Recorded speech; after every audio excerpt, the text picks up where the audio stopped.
Have you ever shouted in anger and instantly regretted it, wishing you could rewind time?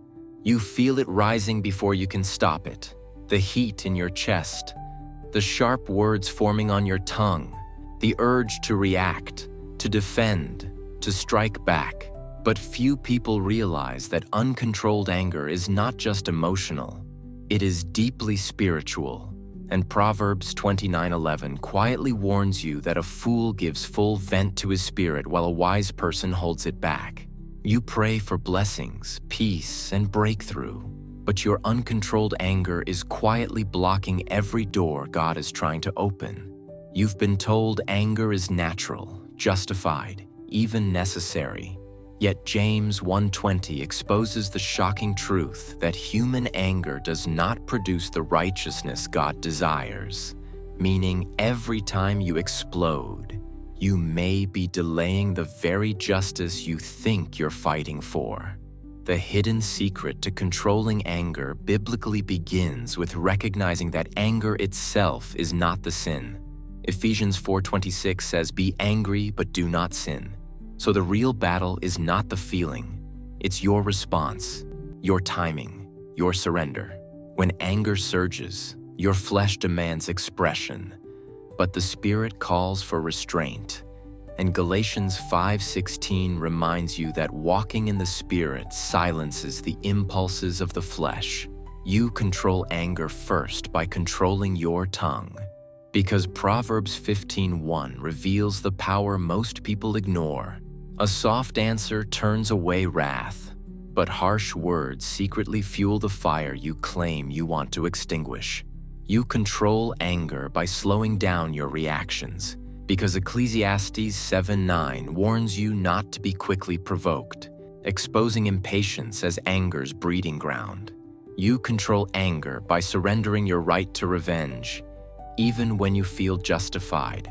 Because Romans 12:19 issues a divine warning. Vengeance belongs to God, not you. What's shocking is that many of your angriest moments come not from strength, but from wounded pride, unmet expectations, and unhealed pain. Yet Psalm 147:3 reveals that God heals the brokenhearted, meaning healing, not venting, is your path to freedom. You must learn the discipline of silence in heated moments, because Proverbs 17:27 declares that restraint of words is evidence of understanding, and sometimes the most powerful response is no response at all. Prayer becomes your secret weapon, because Philippians 4:6 shifts your anxiety, frustration, and rage into divine exchange, placing your emotional burdens into God's hands before they poison your spirit. You renew your mind daily, because Romans 12:2 shows that transformation begins in thought patterns, and uncontrolled anger often starts with unchecked thinking, assumptions, offenses, imaginations that grow without truth. You forgive quickly even when it hurts, because Ephesians 4:31 commands you to put away bitterness, wrath, and anger, revealing that forgiveness is not weakness but spiritual warfare. And here's the warning few people talk about. Persistent, uncontrolled anger grieves the Holy Spirit, as the very next verses reveal, meaning every rage-filled outburst distances you from divine intimacy. So you stand at a choice daily: feed your anger or starve it. Justify it or surrender it. Unleash it or crucify it. The next time anger rises, pause, breathe, pray, and remember that self-control is evidence of God's power working inside you, not your weakness. Now examine your heart honestly. What anger have you been excusing that God has been convicting? What reaction must you start surrendering today?